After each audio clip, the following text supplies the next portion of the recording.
네, 오늘 이 밤에 하나님께서 우리에게 주시는 말씀은 여호수아 11장 1절부터 9절까지 말씀입니다. 구약성경 여호수아서 11장 1절부터 9절까지 말씀을 저와 여러분이 한 절씩 교독하겠습니다. 하솔 왕 야빈이 이 소식을 듣고 마돈 왕 요밥과 시므론 왕과 악삽 왕과 및 북쪽 산지와 북내론 남쪽 아라바와 성지와 서쪽 돌의 높은 곳에 있는 왕들과 동쪽과 서쪽의 가나안 족속과 아모리 족속과 헷 족속과 브리스 족속과 산지의 여부스 족속과 미스바 땅 헤르몬 산 아래 히위 족속에게 사람을 보내매 그들이 그 모든 군대를 거느리고 나왔으니 백성이 많아 해변에 수많은 모래 같고 말과 병거도 심히 많았으며 이 왕들이 모두 모여 나와서 이스라엘과 싸우려고 메론 물가에 함께 진쳤더라. 여호와께서 여호수아에게 이르시되 그들로 말미암아 두려워하지 말라. 내일 이맘때 내가 그들을 이스라엘 앞에 넘겨주어 몰살시키리니 너는 그들의 말 뒷발의 힘줄을 끊고 그들의 병거를 불사르라 하시니라. 이에 여호수아가 모든 군사와 함께 메론 물가로 가서 갑자기 습격할 때에 여호와께서 그들을 이스라엘의 손에 넘겨주셨기 때문에 그들을 격파하고 큰 시돈과 미스르본 마임까지 추격하고 동쪽으로는 미스바 골짜기까지 추격하여 한 사람도 남기지 아니하고 쳐 죽이고 함께 봅니다. 여호수아가 여호와께서 자기에게 명령하신 대로 행하여 그들의 말 뒷발에 힘줄을 끊고 그들의 병거를 불로 살랐더라. 아멘. 네, 오늘 이 밤에도 예배의 자리로 나오신 우리 모든 성도님들을 주님의 이름으로 환영하고 축복합니다. 우리 모두는 한치 앞을 알 수 없는 연약한 존재입니다. 우리 중에 누구도 내일 일을 알지 못합니다. 당장 코로나 사태만 봐도 누가 이런 세상이 올 것이라고 상상이나 했겠습니까? 영화 속에서나 일어날 법한 일이 실제로 우리 삶에 이렇게 다가오게 될 것이라고는 누구도 예상하지 못했을 것입니다. 처음 이 코로나 사태가 터졌을 때만 해도 한 두세 달 이러다 말겠지, 아마 많은 분들이 그렇게 생각을 하셨을 겁니다. 그런데 지금 한 해가 바뀌었는데 아직도 이것이 언제 어떻게 끝이 날지 아무도 알 수 없는 그런 시대를 저희가 살고 있다는 겁니다. 코로나뿐만 아니라 우리 인생 자체가 늘 불확실한 것의 연속임을 부정할 수가 없을 겁니다. 어느 날 건강검진을 받았는데 생각지 못한 중병에 걸렸다는 진단을 받기도 하고, 잘 진행되고 있던 사업이 하루아침에 부도를 맞기도 하고, 문제없이 다니던 직장에서 갑자기 해고 통지를 받기도 하고, 화목했던 가정이 하루아침에 깨어지는 일을 당하기도 하는 것이 우리의 인생이더라는 겁니다. 오늘 우리가 읽은 이 본문에도 보니까요, 예기치 않은 순간에 갑작스럽게 찾아온 문제로 인해서 두려움을 마주한 이 여호수아와 이스라엘 백성들의 이야기가 등장합니다. 그게 우리처럼 예기치 않은 어떤 문제를 마주하고 두려운 상황을 마주하는 이 삶을 이 믿음의 사람 여호수아와 이스라엘 백성들이 함께 경험을 하게 됐는데, 오늘 본문을 보니까 예기치 않은 이 어려움을 마주했을 때에 이들이 두려워하지 않고 오히려 담대함으로 이 문제를 잘 해결해 나가고 믿음으로 승리하게 된 것을 우리가 발견할 수 있게 됩니다. 그래서 오늘은 이 말씀을 통해서 우리가 생각지 아니한 어려움을 마주할 때에 어떻게 이 두려움을 물리치고 극복할 수 있을지 오늘 이 말씀을 통해서 주시는 은혜를 함께 나누고자 합니다. 오늘 우리가 본문을 통해서 발견하게 되는 첫 번째 은혜는 우리 귓가에 여호와 하나님의 말씀이 들릴 때에 우리는 두려움에 맞서 싸울 수 있는 힘을 얻을 수 있습니다. 여러분, 이 본문의 배경을 제가 좀 짧게 설명하면 이렇습니다. 이스라엘이 이제 가나안 땅에 들어간 이후에 여리고성을 점령하고 그리고 그 이후에 아이성까지 점령을 했습니다. 이제 이 소식이 가나안 땅 전역에 퍼지기 시작하니까 이제 그 땅에 살고 있던 사람들이 마음에 이제 두려움이 생기기 시작한 겁니다. 근데 이제 그 많은 사람들, 족속들 중에 기브온이라고 하는 그 한 족속이 이스라엘 백성들을 속이고 자기들이 먼 나라에서 온 족속인 것처럼 말하면서 이스라엘 백성들과 이제 화친을 맺습니다. 여호수아와 이스라엘 백성들이 이제 그냥 깜빡 속아 넘어가서 그들하고 이제 계약을 맺게 된 겁니다. 그런데 이제 이 소문이 그 땅에 퍼지기 시작하니까 가나안 땅 남부 지역에 살고 있던 여러 족속의 왕들이 함께 모여서 야, 기브온이 우리를 배신하고 이스라엘하고 손을 잡았댄다. 그래서 저들을 빨리 쳐들어가서 우리가 멸절시키자 하고 가나안 남부 지역에 있던 그 족속들이 함께 연합군을 형성해서 기브온을 쳐들어갑니다. 그게 이제 꼼짝없이 그 연합군에 당하게 될 수밖에 없는 그런 상황에 이제 이 기브온 거민들이 여호수아에게 빨리 와서 좀 도와달라고 요청을 하는 겁니다. 그래서 이제 이 여호수아와 이스라엘 백성들이 기브온 거민을 찾아가서 도와주고 그 남부 연합군과의 전쟁에서 승리를 하게 되는데 이 승리로 말미암아 생각지도 않게 가나안 땅 남부 지역 대부분을 차지하게 되는 또 그런 결과를 얻게 됐습니다. 그런데 이제 이 가나안 남부 지역이 이스라엘에 의해서 정복을 당했다는 이야기가 이제 소문이 퍼져 나가니까요. 이번에는 가나안 땅 북쪽 지역에 모여있던 족속의 왕들이 우리 이대로 있다간 우리도 똑같이 당하겠다. 이래서는 안 되겠다. 힘을 모으자.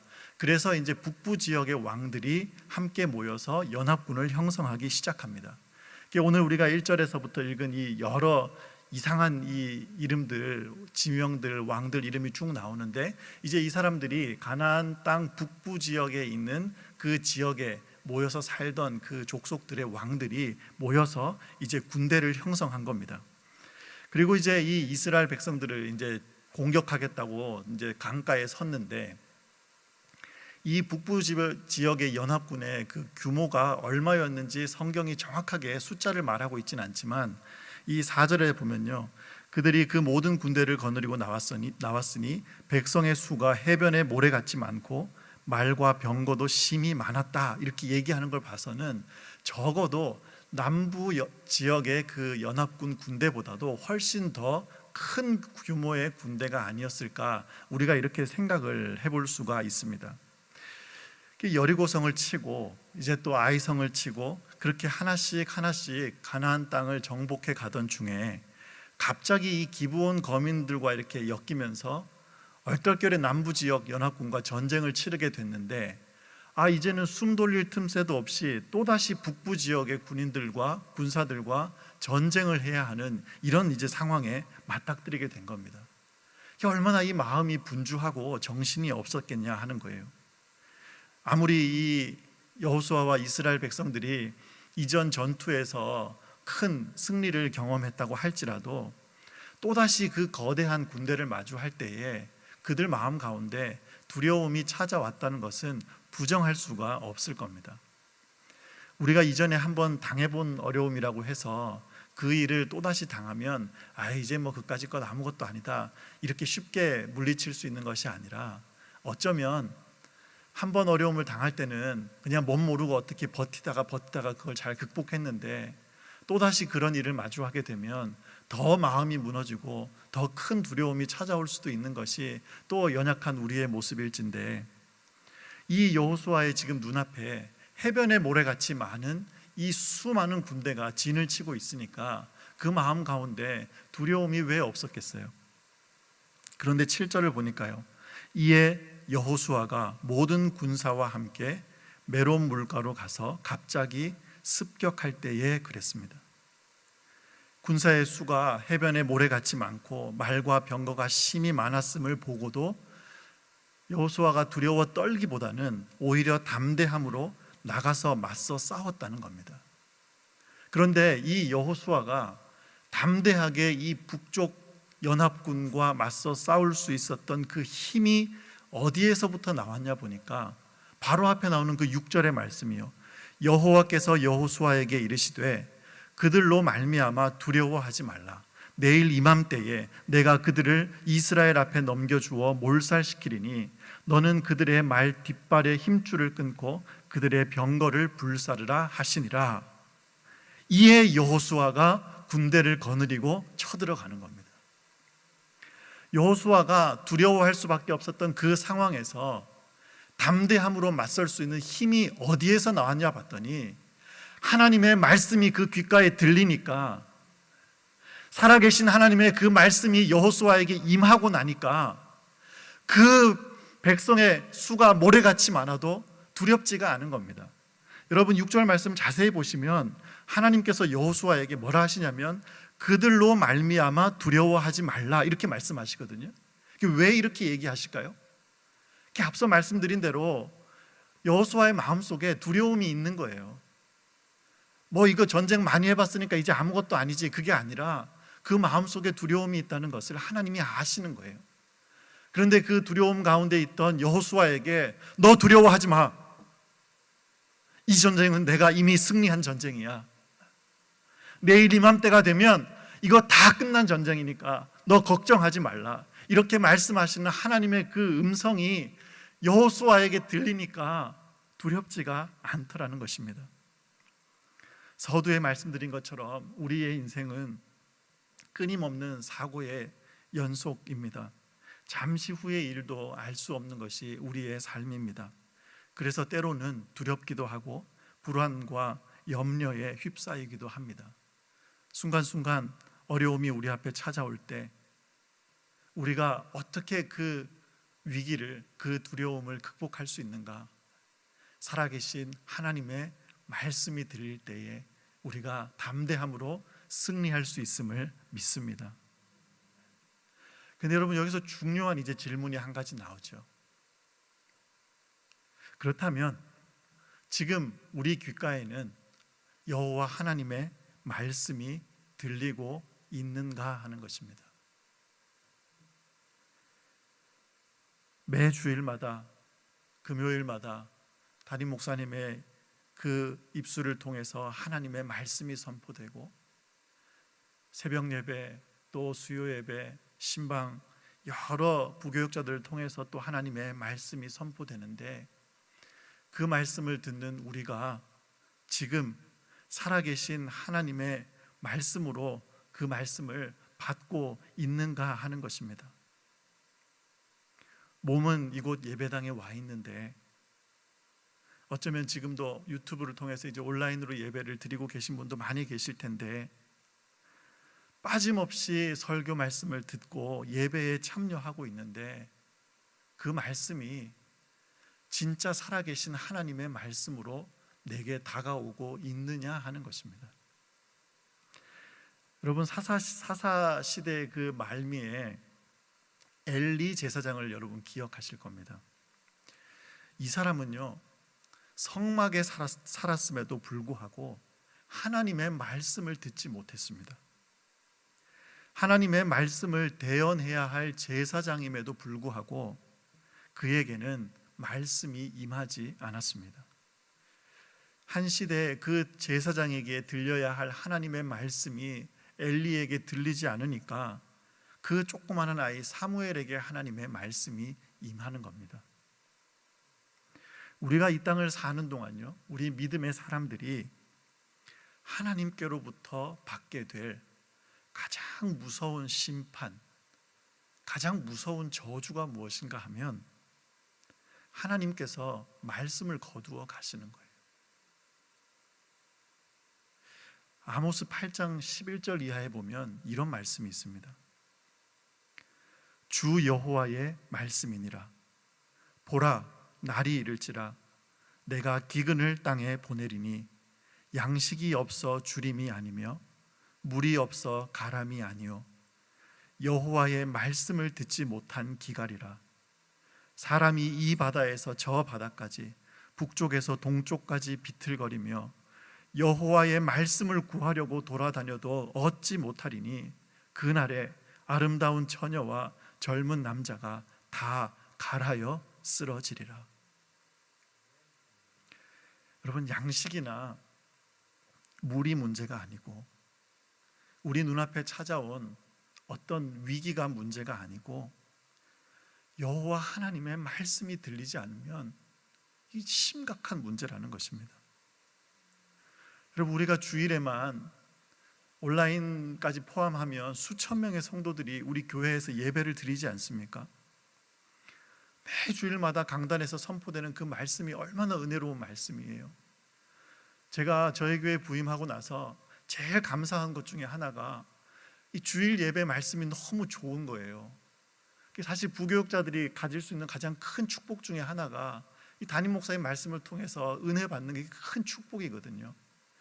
그 말씀이 너무너무 기다려지고 은혜가 되고 참 하나님께서 우리 교회에 주신 축복인 줄 믿습니다.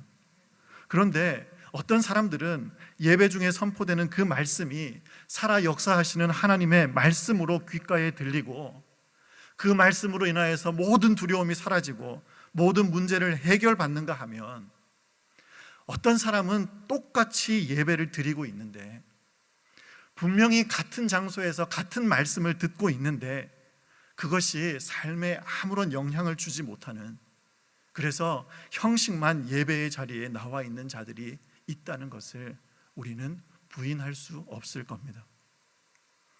혹시라도 여러분, 우리 가운데 교회는 늘 나와 있는데 지난 수년간, 수십 년간 단 한 번도 예배는 내가 빠져본 적이 없는 사람인데 혹시라도 여러분 예배의 자리에 나와 있을 때 몸만 왔다 갔다 하고 강단에서 선포되는 이 말씀이 살아계신 하나님의 말씀으로 들리지 않는 분들이 계신다면 오늘 이 밤에 하나님의 은혜를 구하는 그런 놀라운 밤이 되기를 소원합니다. 코로나로 인해서 온라인으로 전환되고 나서요, 이제는 너무나 쉽게 수많은 목회자들, 그냥 전 세계에 있는 목회자들의 설교를 너무나 쉽게 들을 수 있는 시대가 되었지만 그것이 그냥 좋은 설교 한 편 들었다, 그냥 내 마음에 좀 감동을 주는 설교였다, 이렇게 하고 끝나버린다면 아무런 의미가 없습니다.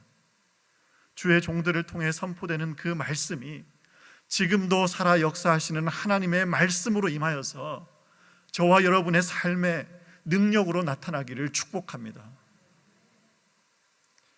지난주에 우리 광고 드린 대로 우리 교회가 슬기로운 큐티 생활을 하잖아요. 누가 이름 지었는지 몰라도 진짜 잘 지었어요. 저희가 올해 큐티에 집중합시다, 그렇게 광고하고 성도님들 참여하세요, 이렇게 권면하는 이유가 뭘까요? 다른 거 아니잖아요. 하나님의 말씀을 읽고 묵상하고 그 말씀을 깊이 우리가 또 되새길 때에 그 말씀이 그냥 글자로 지나가고 그냥 흘러가 버리는 그런 소리가 아니라 하나님의 그 말씀이 우리 삶에 임하는, 그 말씀이 우리 귀에 들리는 그런 축복의 삶을 살고자 하는 마음에서 우리가 이런 운동도 하는 거잖아요. 아직 신청 안 하신 분들 빨리 신청하세요. 다 신청하셔가지고 큐티에 열심히 참여하셔서 또 그 말씀을 통해서 여러분의 삶에 변화가 있기를 주님의 이름으로 축원드립니다. 그런가 하면 두 번째로요, 우리가 오늘 이 본문을 통해서 우리에게 임한 여호와 하나님의 그 말씀을 우리의 삶으로 살아낼 때, 우리가 그것을 순종할 때에 하나님의 역사를 경험하게 된다는 것을 깨닫게 됩니다. 7절을 다시 보니까 이에 여호수아가 모든 군사와 함께 메론 물가로 가서 갑자기 습격할 때에 그랬습니다. 바로 앞에 6절에 하나님의 말씀이 임했다 그랬는데 그 하나님의 말씀이 임한 것을 듣고 확신을 가지고 바로 그 말씀대로 순종을 하는 겁니다. 9절에도 반복되는 말씀인데요, 여호수아가 여호와께서 자기에게 명령하신 대로 행하여 그랬습니다.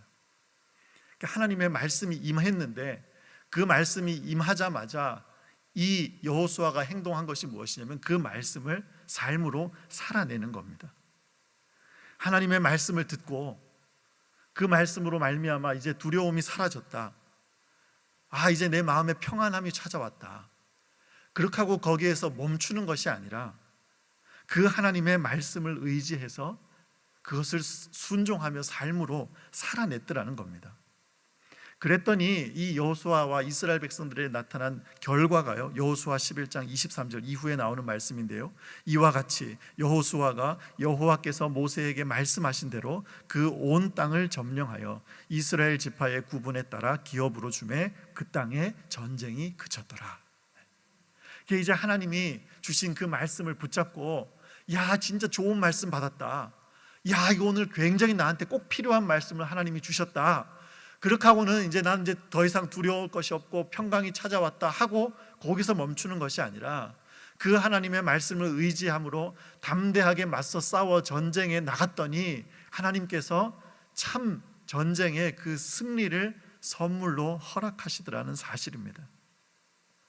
우리가 하나님의 이 말씀을 묵상하고 하나님의 말씀을 듣다 보면 이 마음에 참 평강이 찾아오는 것을 늘 경험하게 되잖아요.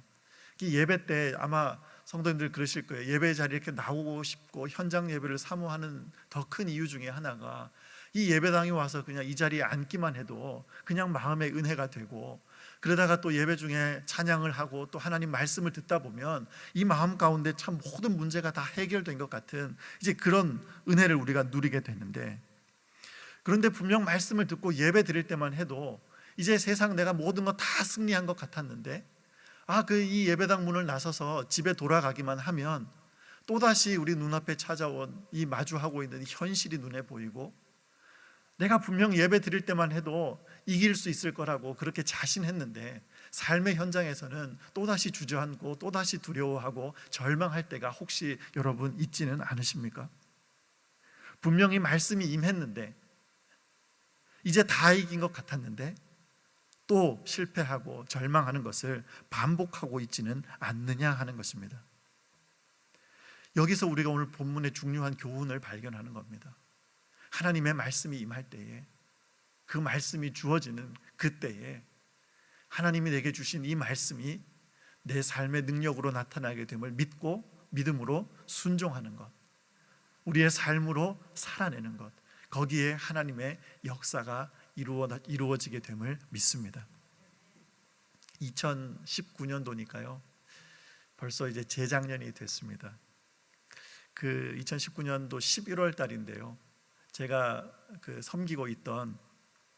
당시에 섬기고 있던 교회에서 담임 목사님께서 느헤미야서를 가지고 강해 설교를 시작하셨습니다. 근데 그 첫 시간 주일 예배 이렇게 말씀을 듣는데 너무너무 마음에 은혜가 되는 거예요. 근데 이제 특별히 느헤미야서 1장 4절 말씀인데요, 내가 이 말을 듣고 앉아서 수일 동안 슬퍼하며 하늘의 하나님 앞에 금식하며 기도하여 하는 이 말씀이 제 마음 가운데 강력하게 다가왔어요. 유다에서 온 몇몇 사람들로부터 자기 조국 예루살렘의 형편을 들은 느헤미야가 눈물로 조국 땅을 위해 애통하고 기도하는 그 모습이 제 머릿속에서 떠나지를 않는 겁니다. 이때로부터 시작해서 하나님께서 제 마음속에 이 조국 교회에 대한 부담감을 주시는 거예요. 작년 초죠. 지금도 마찬가지긴 한데 특별히 작년 초에 이제 코로나가 한참 한국에 심해질 때, 미국보다 코로나가 한국이 더 심할 때가 있었잖아요. 이제 그때 이렇게 인터넷 기사들을 보는데 꼭 코로나의 이 모든 근원이 꼭 교회에서 시작된 것처럼 온갖 그냥 언론이 교회를 비판하고 공격하고 이런 수많은 기사가 쏟아지는 걸 보는데 그렇게 마음이 아픈 거예요. 우리가 잘못한 것도 없는데 교인들이 뭐 잘못했다고 왜 이렇게까지 공격하는가? 그렇게 막 속이 상하고 막 화가 나기도 하고. 그래서 참 하나님께서 저에게 한국 교회를 위해서 참 많이 기도하게 하셨어요. 그런데 그렇게 기도하던 중에 하나님이 끊임없이 이 마음에 주시는 생각이 무엇인가 하면 이제 한국 교회에 대한 부르심이에요. 근데 사람이 참 간사해요. 제 참 부끄러운 고백인데요, 제 마음에 하나님께서 한국 교회에 대한 생각을 주실 때마다 자꾸 제가 이렇게 거부하는 거예요. 왜 그랬냐 하면, 사실 작년까지 제가 미국에서 생활을 할 때 그 미국에서의 삶이 참 만족스러웠어요.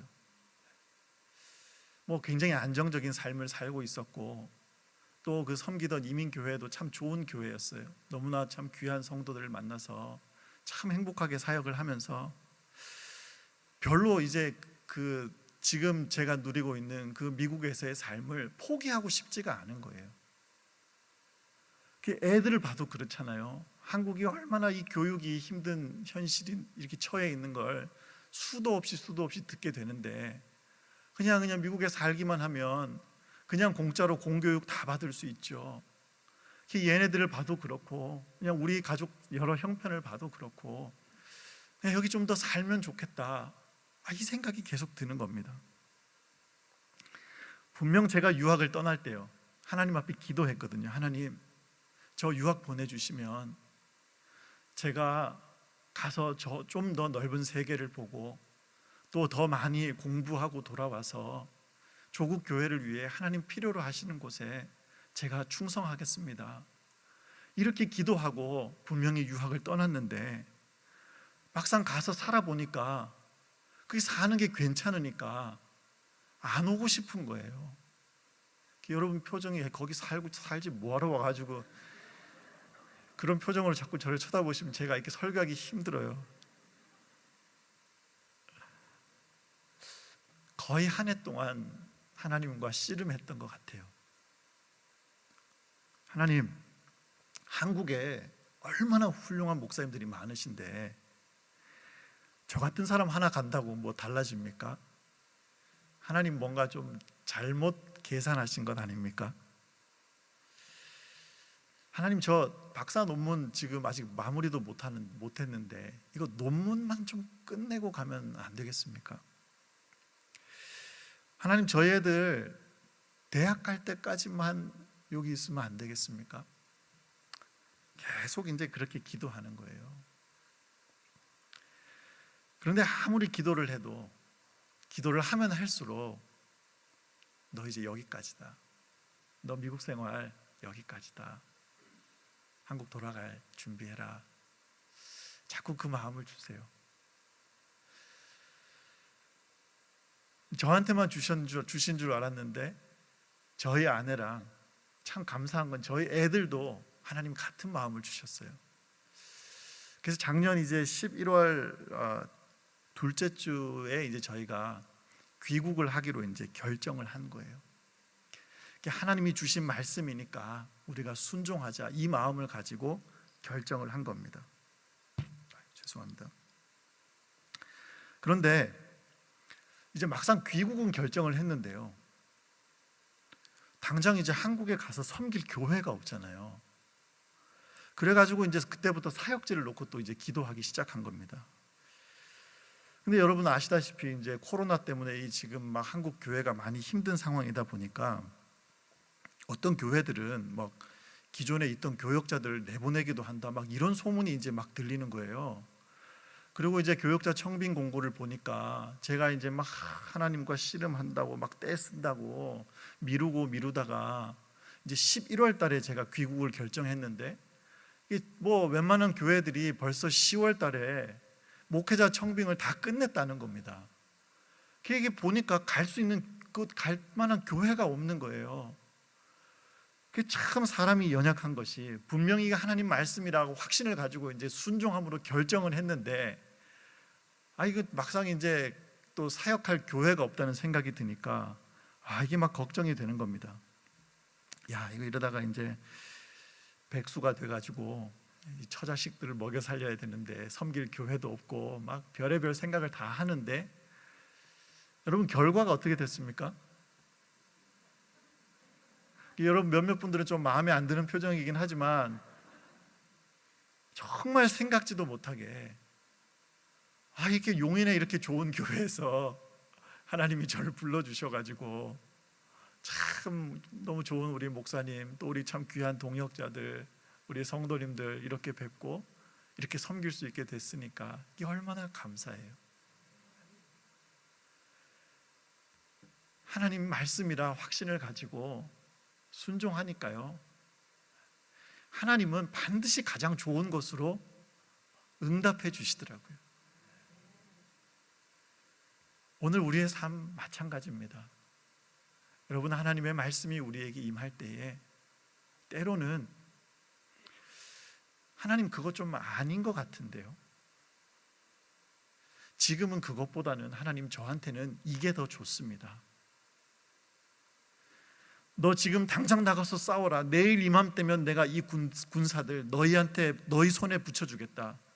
아니, 하나님 그러기보다는 지금 우리 남부연합군하고 좀 전에 싸우느라고 이제 피곤해 죽겠는데 우리 한 주라도 쉬면서 다시 군대를 정비하고 무기도 좀 수리하고 이렇게 하고 전쟁에 나가면 더 좋지 않을까요? 우리는 하나님의 방법과 하나님의 때를 온전히 신뢰하지 못할 때가 있습니다. 그런데 하나님의 말씀이 임하면 그것이 하나님의 말씀이니까 내 생각하고 좀 다르더라도, 좀 하기 싫은 마음이 있더라도 그냥 그 말씀에 순종하는 거예요. 그 말씀을 그냥 삶으로 살아내는 겁니다. 그럴 때 하나님께서 반드시 우리에게 가장 좋은 것으로 채우시고 우리가 생각하지도 못한 더 크신 하나님의 은혜와 능력으로 저희를 채우실 줄로 믿습니다. 이 은혜가 오늘 우리 모두에게 넘치기를 주님의 이름으로 축원드립니다. 말씀을 정리합니다. 우리는 한 치 앞도 내다볼 수 없는 연약한 인생들입니다. 그래서 늘 불안하고 두렵습니다. 그러나 하나님의 말씀이 들리는 인생은 결코 흔들리지 않습니다. 날마다 하나님의 말씀이 들리는, 하나님의 말씀이 임하는 축복이 우리 모두에게 있기를 소원합니다. 그런가 하면 그 하나님의 말씀, 우리에게 들린 그 하나님의 말씀을 우리의 삶으로 살아내고 그 말씀에 순종함으로 오늘 이 여호수아와 이스라엘 백성들이 놀라운 하나님의 역사를 경험했던 것처럼 오늘 우리 역시 매일매일 하나님의 역사를 이루고 그 하나님의 역사를 경험하며 살아갈 수 있기를 주님의 이름으로 간절히 축원드립니다.